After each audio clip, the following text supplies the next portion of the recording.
तो आज हम घूर्णन गति की समीकरणों का अध्ययन करेंगे वन बाय वन।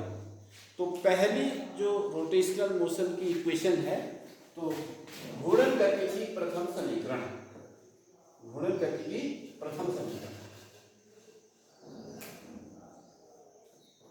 घूर्णन गति की प्रथम समीकरण, प्रथम समीकरण।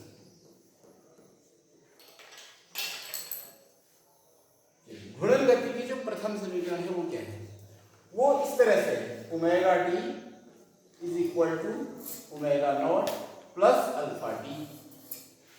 ये जो सरल रेखीय गति है, सरल रेखीय गति में जो प्रथम समीकरण है v बराबर u प्लस ए टी, उसके समान है। v बराबर u प्लस ए टी के समान है ये समीकरण, ये वाली समीकरण। कैसे? हमने u है यहां पर प्रारंभिक वेग, सरल रेखीय गति में क्या है? प्रारंभिक वेग। उसका स्थान किसमें ले लिया हम घूर्णन गति के समीकरण में? प्रारंभिक कोणीय वेग। ठीक है, t समय पश्चात जिसको आप अंतिम वेग कहते हो, यानी कि v, तो यहां पर t समय पश्चात वस्तु का जो कोणीय वेग है, घूर्णन गति करते समय जो कोणीय वेग है t समय पश्चात वो ओमेगा टी। और अल्फा क्या है? कोणीय त्वरण, जो कि मैंने अभी इससे पहले आपको बताया। कोणीय वेग परिवर्तन की समय दर को हम कोणीय त्वरण कहते हैं। और t क्या है? टाइम, समय। तो इसको याद करना कठिन है।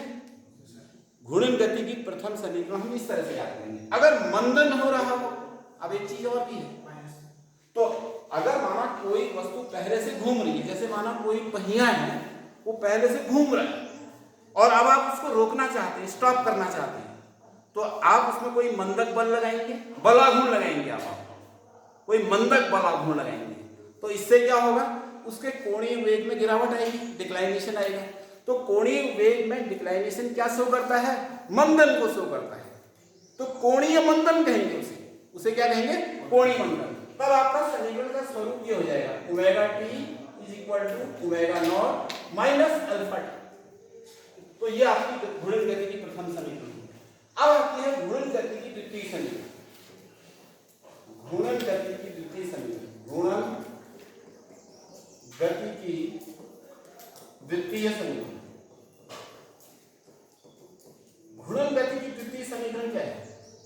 घूर्णन गति की द्वितीय समीकरण है theta is equal to omega naught into T plus half alpha T square. देखो ये किसके समान है? सरल रेखीय गति में क्या होता है? s is equal to U P plus half A T square. इसके साथ तुलना करेंगे अभी। घूर्णन गति में क्या होता है? वस्तु कोणीय दूरी तय करती है, एंगुलर डिस्टेंस ट्रेवल करती है। और लीनियर मोशन में क्या होता है? रेक्टिलिनियर मोशन में क्या होता है? वस्तु विस्थापन प्राप्त करती है, जिस विस्थापन को हम s कहते हैं। तो यहां s किससे रिप्लेस हो गया? थीटा से रिप्लेस हो गया। s की जगह थीटा आ गया। और प्रारंभिक कोणीय वेग की, प्रारंभिक वेग की जगह क्या आ गया? प्रारंभिक कोणीय वेग आ गया। समय अपनी जगह पर रहा t, वहां भी समय t है, यहां भी समय t है। और एक परिवर्तन क्या आया इसमें? रेखीय वेग की जगह पर क्या आ गया? कोणीय वेग आ गया। सॉरी, गलत बोल रहा हूं मैं। ये रेखीय त्वरण की जगह पर क्या आ गया? कोणीय त्वरण आ गया। एंगुलर एक्सेलरेशन कहेंगे इसको। ठीक है, अगर हम घूर्णन गति जब पढ़ते हैं, जब हम घूर्णन गति का अध्ययन करते हैं, तो हमें रेखीय त्वरण बोलना पड़ेगा। खाली त्वरण बोलने से कंफ्यूज हो जाएंगे हम।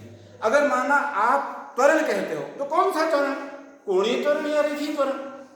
फिर आपके सामने एक प्रश्न उठेगा ना कि वो कोणीय त्वरण के बारे में बात कर रहे हैं या रेखीय त्वरण के बारे में बात कर रहे हैं। ठीक है, और जब आप रेक्टिलिनियर मोशन पढ़ रहे थे, काइनेमेटिक्स जब आप पढ़ रहे थे, मोशन इन वन डायमेंशन जब आप पढ़ रहे थे, तो वहां पर हम केवल क्या बोल रहे थे? केवल बोल रहे थे त्वरण। लेकिन यहां पर हमें उस त्वरण को अब रेखीय बताना पड़ रहा है। उस त्वरण को अब हम यहां क्या बता दे रहे हैं? रेखीय त्वरण, यानी कि रेखीय गति के संदर्भ में और कोणीय गति के संदर्भ में कोणीय।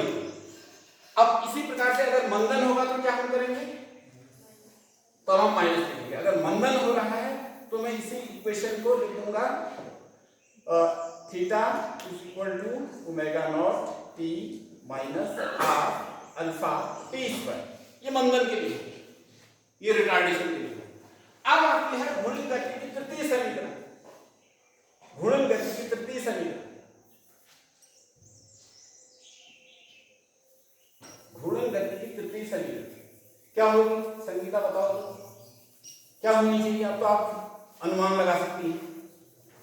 संगीता बताएंगे, अनुमान लगाओ। जैसे गति की प्रथम समीकरण, तो घूर्णन गति की तृतीय समीकरण के बारे में क्या प्रिडिक्शन है आपका? ओमेगा टी, यस ठीक है, ओमेगा टी स्क्वायर, ठीक है, is equal to omega naught, yes एक बार मैं लिख देता हूँ यहाँ पर, omega T square is equal to omega naught square plus 2 alpha no theta 2as v square is equal to u square plus 2as है ना, तो s रिप्लेस किससे हो जाएगा? थीटा से रिप्लेस हो जाएगा। तो this is the third equation of rotational motion. Third equation of rotational motion, ये third equation of rotational motion है। ये किसके समान है? ये रेक्टेंगुलर मोशन में v square is equal to बैठे u square plus twice as के समान है। अगर मंदन होगा तो फिर क्या हो जाएगा? Omega T square is equal to omega naught square minus 2 alpha theta. ठीक है, तो ये जो है तीनों रोटेशनल मोशंस मैंने बता दिया आपको।